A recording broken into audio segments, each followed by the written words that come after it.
Ask yourself, क्योंकि ये सवाल हम कभी भी अपने आप को पूछते ही नहीं हैं। ज़िंदगी में ऐसे कई बार सिचुएशंस आती हैं जब आपको ऐसा लगता है maybe I will try this, maybe I am good in this और not, maybe I can do this, maybe one day I will win this May, right? But मुझे इसे थोड़ा positively लेके जाना है। May, MAY, month of mental health awareness. Yes, हमारी mental health हमारी सबसे बड़ी एसेट है और उसकी अवेयरनेस के लिए सिर्फ 1 महीना ही क्यों, मुझे तो लगता है 365 दिन भी कम पड़ते हैं, है ना? आज इसी के बारे में बात करते हैं। Ask yourself, are you mentally strong person? Hi, my name is Jiya और आप देख रहे हैं मेरे साथ ख्यालों वाली खिड़की।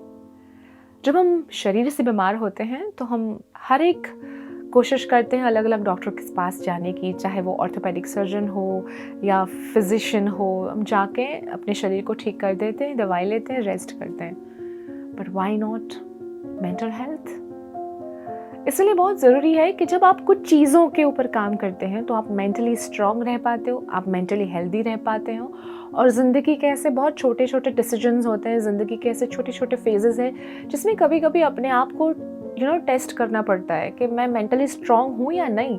और इसके लिए मेरे सुपर 6 हैक्स हैं, सुपर 6 तरीके जो आपको अपनी लाइफ में धीरे धीरे मेंटली स्ट्रांग बना सकते हैं। फर्स्ट, मूव ऑन करना इज़ वेरी वेरी इंपॉर्टेंट। और मूव ऑन आप कैसे करेंगे? विदाउट बैगेज करेंगे। इस दुनिया में जो भी लोग मेंटली स्ट्रांग है ना, आगे बढ़ते हुए उन्होंने पीछे क्या छूट गया, पीछे क्या रह गया, उसके बारे में सोचा ही नहीं है। क्योंकि पीछे जो छूट जाता है उन सब का बैगेज आपके आने वाले हर कदम को डिस्टर्ब करता है। आपका बहुत ज़्यादा मन भारी होता है क्योंकि आपको बहुत ज़्यादा गिल्ट है कि पीछे जो छूट गया, जो नहीं कर पाया। सो पीछे जो छूट गया उसकी निशानियां लेकर आप आगे मूव ऑन नहीं कर सकते, आप मेंटली स्ट्रांग नहीं बन सकते।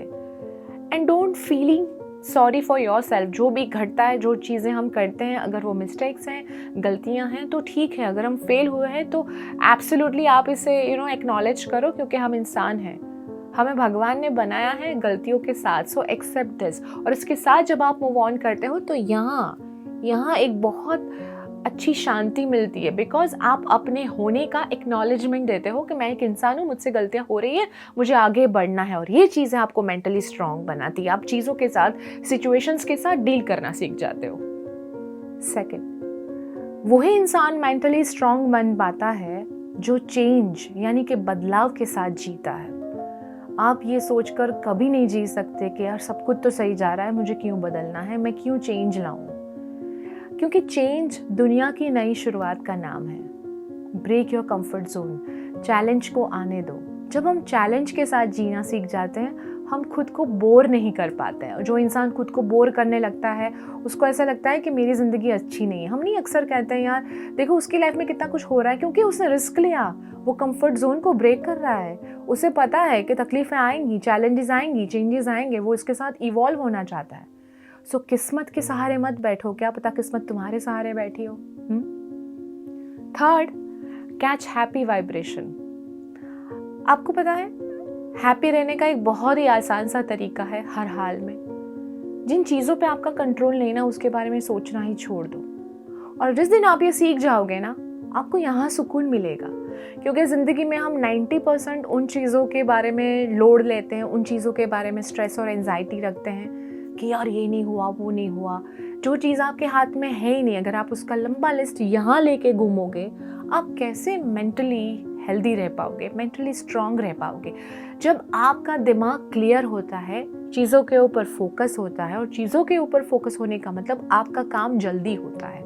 और जो चीज़ें जल्दी हो जाती, आपके टाइम के हिसाब से हो जाती, आपको ज़िंदगी से शिकायत ही नहीं रहती, क्योंकि आप यहाँ से क्लियर हो। आपने उन सारी चीज़ों का टेंशन करना छोड़ दिया है जिसका कंट्रोल आपके हाथ में है ही नहीं। और इस सिचुएशन के आपके वाइब, आपका ऑरा, आपकी एनर्जी, सब कुछ हैप्पी रहता है। और हैप्पी लोगों के साथ ना हर कोई रहना चाहता है। सो आप क्रिएट करो अपने आप को कि आप कैसे हैप्पी वाइब्रेशन में रहोगे। 4, बी काइंड। बी काइंड का मतलब kindness towards your self, to your inner self. आप जैसे हो ना वैसे बने रहो। पीपल प्लीजर मत बनो। So be fair, be kind and unafraid to speak up. कई बार हम बस लोगों की हाँ में हाँ मिलाते रहते हैं और फिर यहाँ बहुत स्ट्रेस बढ़ जाता है। अगर आप मेंटली स्ट्रांग होना चाहते हो तो जैसे हो वैसे बने रहो। 5th, आप कभी खुद से बोर हुए हैं? इसका मतलब अब रिस्क लेने का टाइम आ चुका है। आप खुद को मिस करते हैं, मतलब अब आप कुछ ऐसी धाड़ मारेंगे ताकि दुनिया को शोर मिले कि आपने कुछ कमाल का किया। मैक्सिमम टाइम पे जब आप अपना ऑडिट करते हो 10 साल पीछे, 5 साल पीछे, और उसके साथ कंपैरिजन करते हो अपने दोस्तों के साथ, प्रोफेशनल लाइफ में, फैमिली में, कि ये 10 साल में कहाँ से कहाँ पहुँच गया, ये 5 साल में कहाँ से कहाँ पहुँच गई। और तब आपको रियलाइज़ होता है कि शायद आपका फोकस आपकी गोल की तरफ तो था, लेकिन शायद आपने कैलकुलेटिव रिस्क नहीं लिया। और जो इंसान लाइफ में रिस्क नहीं लेता है ना, वो लाइफ का थ्रिल गंवा देता है, खुद से बोर हो जाता है, खुद को मिस करता है। जब भी आपको ऐसा लगे कि आप मिस कर रहे हो खुद को, कुछ तो कमी है, रीब्रांड करो अपने आप को। दुनिया को पता तो चले, शोर तो हो कि आपने तो कोई धाड़ मारी है, कुछ तो कमाल कर रहे हो आप। कमाल करना बहुत ज़रूरी है, और ये कमाल तभी हो सकता है जब हम कैलकुलेटिव रिस्क लेते हैं। क्योंकि जब तक आप कुछ नया ट्राई नहीं करते, जब तक आप रिस्क नहीं लेते, आपको पड़े पड़े जंक लग जाता है, और जंक लगी हुई चीज़ें किसी को अच्छी नहीं लगती, यहाँ तो बिल्कुल ही नहीं। सो हो सके तो अपने आप को रीब्रांड करने की कोशिश करो।